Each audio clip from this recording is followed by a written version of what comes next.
तो चलिए सीधे मुद्दे पर आते हैं। आज के इस एक्सप्लेनर में हम वेस्ट बंगाल के मेदिनीपुर चलेंगे, जहां से एक ऐसी घटना सामने आई है जो सच में आपके रोंगटे खड़े कर देगी। प्रणव नाम के एक सोर्स ने अपने चाचा दीप की फैमिली के साथ हुई कुछ बहुत ही डरावनी डिटेल्स शेयर की हैं।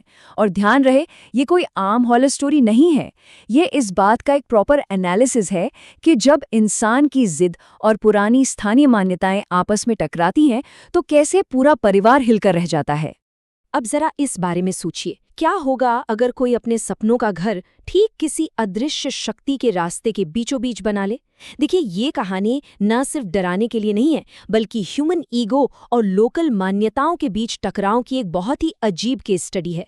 यह हमें सोचने पर मजबूर करती है कि क्या अपनी जिद की खातिर पुरानी चेतावनियों को एकदम से इग्नोर कर देना किसी भी एंगल से समझदारी है। इस पूरे घटना को अच्छे से समझने के लिए हमें इस टाइमलाइन को देखना होगा।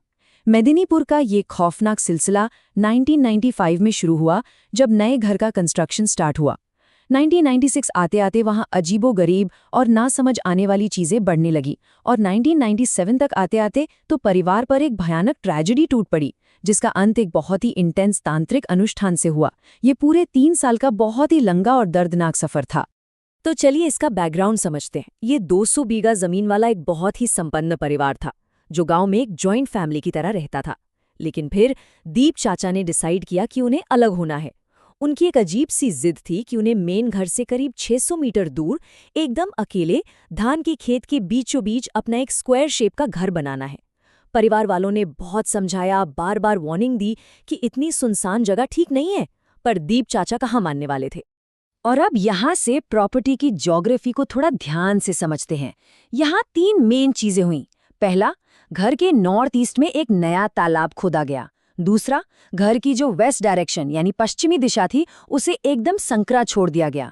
और तीसरा और सबसे जरूरी पॉइंट, इस प्रॉपर्टी के ठीक 800 मीटर साउथ में एक शमशान घाट था।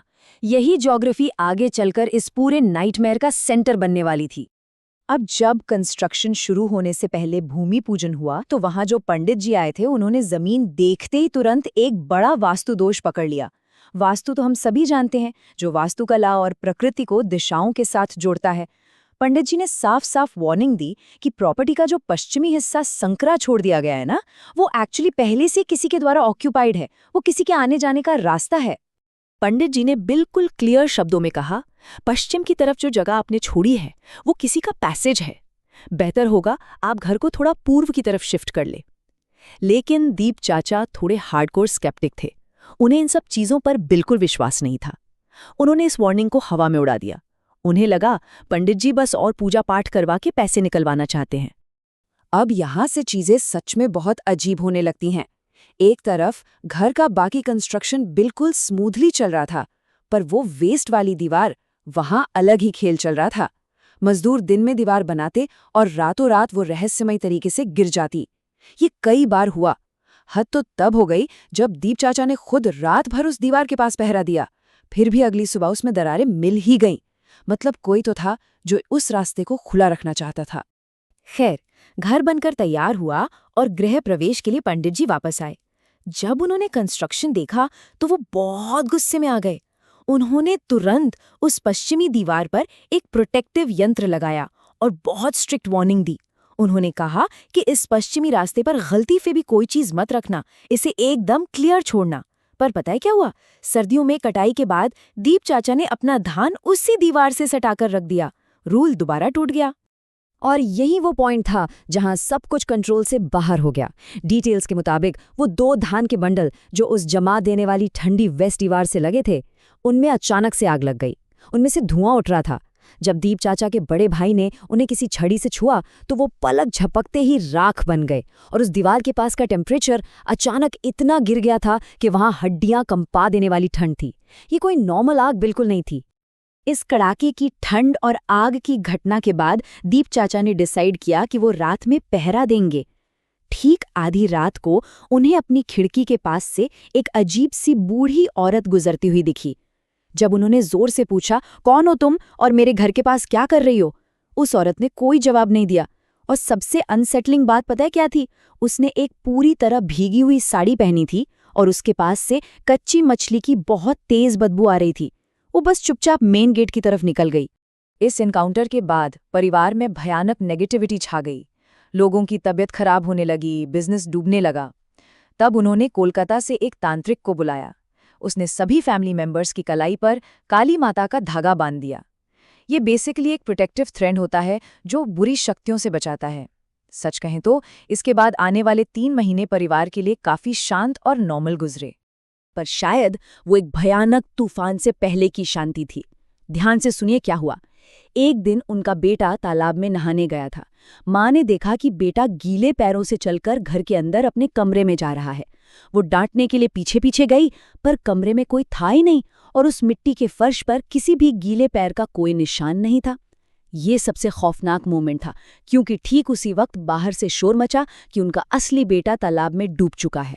अब आता है नंबर 13। बेटे के गुजरने के बाद रीति रिवाजों के हिसाब से फैमिली को 13 दिन का श्राद्ध करना था, और इन 13 दिनों के शोक में कल्चरल रूल्स की वजह से उन सभी को अपने हाथों से वो प्रोटेक्टिव काली माता का धागा उतारना पड़ा। समझ रहे हैं आप? जैसे ही वो धागा हटा, पूरी फैमिली दोबारा से उस अदृश्य शक्ति के सामने पूरी तरह से अनप्रोटेक्टेड हो गई। वो शक्ति बस इसी मौके की तलाश में थी। अब यहाँ जो बात सामने आती है वो सच में रोंगटे खड़े करने वाली है। धागा हटने के बाद जो अटैक हुआ वो डायरेक्टली उनकी बेटी पर था। श्राद्ध के तीसरे दिन ही दीप चाचा की बेटी बिस्तर से उठी और अचानक उसने अपने पूरे शरीर को उल्टा मोड़ लिया, सिर जमीन की तरफ, और वो बंगाली में जोर जोर से चिल्ला रही थी, मैं इसको अपने साथ ले जाऊंगी, मैं इसको अपने साथ ले जाऊंगी। सोर्स के अकाउंट्स यहाँ बहुत विसरल हैं। बेटी ने अपना शरीर उल्टा मोड़ा और उसी कंडीशन में तेजी से उसी वेस्ट वाली खिड़की की तरफ दौड़ पड़ी। फिर वो स्टोर रूम में घुसी और वहां रखी कच्ची मछली चबाने लगी। एग्जैक्ट वही बदबू जो उस बूढ़ी औरत से आ रही थी। और अगली सुबह क्या होता है? वो लड़की रहस्यमयी तरीके से ठीक उसी शमशान घाट पर बेहोश मिलती है जो घर से 800 मीटर दूर था। सिचुएशन अब एकदम डेस्परेट हो चुकी थी। फैमिली ने एक दूसरे तांत्रिक को बुलाया, पर बेटी पर जो भी शक्ति हावी थी उसने सीधा उस तांत्रिक को ही जान से मारने की धमकी दे डाली। तांत्रिक डर के मारे वहां से भाग गया। और मानो इतना काफी नहीं था, उनका जो दूसरा और अकेला बचा हुआ बेटा था वो बहुत ज्यादा बीमार पड़ गया। हॉस्पिटल में गलत मेडिकल इंजेक्शन की वजह से उसकी जान जाते जाते बची। ये परिवार जैसे टूट चुका था। हर तरफ से हार मान लेने के बाद आखिर में ये फैमिली 50 किलोमीटर दूर एक बुजुर्ग महिला के पास पहुंची। लोग इन्हें दूरी माता कहते थे, जो इस तरह के पैरानॉर्मल केसेस सॉल्व करने के लिए जानी जाती थीं। दूरी माता ने दीप चाचा को देखते ही तुरंत कह दिया, तुम्हारी बस एक गलती की वजह से तुम्हारा परिवार तबाह हुआ है, और जो थोड़ा बहुत बचा है ना, वो भी खत्म हो जाएगा। उन्होंने बिना कुछ बताए ही प्रॉब्लम की जड़ को पकड़ लिया था। तो उस प्रभाव को खत्म करने के लिए दूरी माता ने एक बेहद इंटेंस रिचुअल किया।